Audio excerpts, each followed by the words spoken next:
Hi everyone, it's Delphine from the Archer and Olive Ambassador team. We all know that creativity is not always constant. Some months you're going to be filled with inspiration, while others you're going to be stuck with a creative block. But if you're feeling uninspired today, that's okay. Do not worry, because in today's video, I'm going to be walking you through 4 tips that might hopefully get you unstuck and creative again. So grab your bullet journal and your favorite supplies and let's do this. My first step is to lean into seasonal themes. When in doubt, follow the seasons. In summer, lean into seasonal doodles with ice cream cones, pizza, pasta, and wine. I also find the bright green super summery and fun, and since those doodles were in a little bit more of a sketchy look, these were actually pretty quick to set up.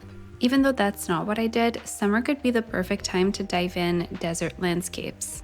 Or how about a nautical theme? I love this lighthouse / marine / beachy theme. You could also do a theme with seashells, tropical islands, or simply focus on bright colors. In autumn, dive into light academia with vintage books or light beige collages like this October theme I created a couple of years ago. I just love how cohesive these spreads look. This year, however, I created my October theme around the field mouse sticker sheets from Archer and Olive, and I just think this theme turned out so cute and cozy. Anyways, autumn is the perfect time to incorporate warm colors, falling leaves, and cozy sweaters in your themes. In winter, you could try out a dark academia aesthetic like this November theme I created a couple of years ago. I just love the darker tone of this one. Or you could try a more neutral green winter wonderland collage, which I personally love because of how calming it feels to me. But you could also go all in and go for a festive and holiday theme.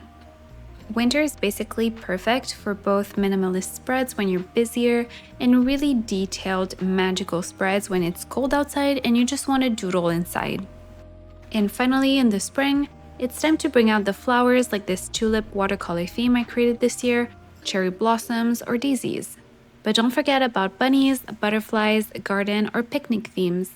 Honestly, seasonal themes are so reliable and they actually reflect what's going on around you. My second tip is to save the posts that inspire you.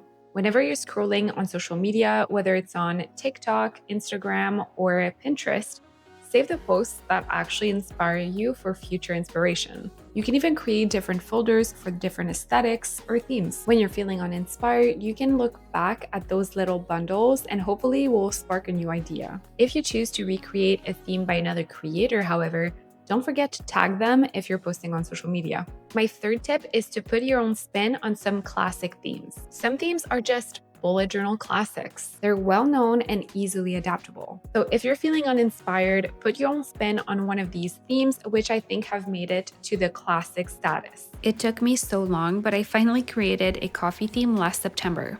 I went in with a warm, minimalist coffee, mugs, and cups, but I could totally do it again with tea or a cozy cafe aesthetic. Floral designs can constantly be reinvented by drawing different types of flowers, like wildflowers or sunflowers, but you could also try different techniques like pressing flowers, watercolor with a brush pen, or fine liner. Plants are also super versatile. You could go in with houseplants, botanical illustrations, or a full-on jungle by either drawing them or creating a collage.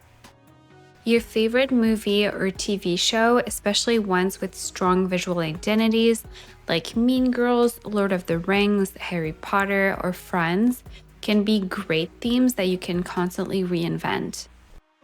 I also think magic themes have reached that status. You could go for a celestial theme, witchy vibes, or even fantasy-inspired spreads. My fourth tip is to get a Kit Club subscription. The Archer and Olive Kit Club basically is your best friend when you're feeling uninspired because it does all the heavy lifting for you. I love keeping my Kit Clubs organized in my sticker keeper binder from Archer and Olive. So don't forget to use my affiliate code Delphine10 for 10% off your Archer and Olive order. In a Kit Club, you'll find perfectly curated stationery items around a theme. There will be things like paper, stickers, washi tape, and more to help you create a cohesive monthly theme.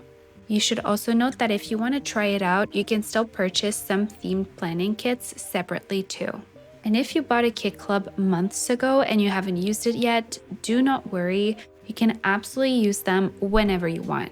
I personally really enjoy how simple a kid club makes creating a monthly theme when I'm busy and I don't have a lot of time to figure out what I want to create, but also to sit down and actually create a theme.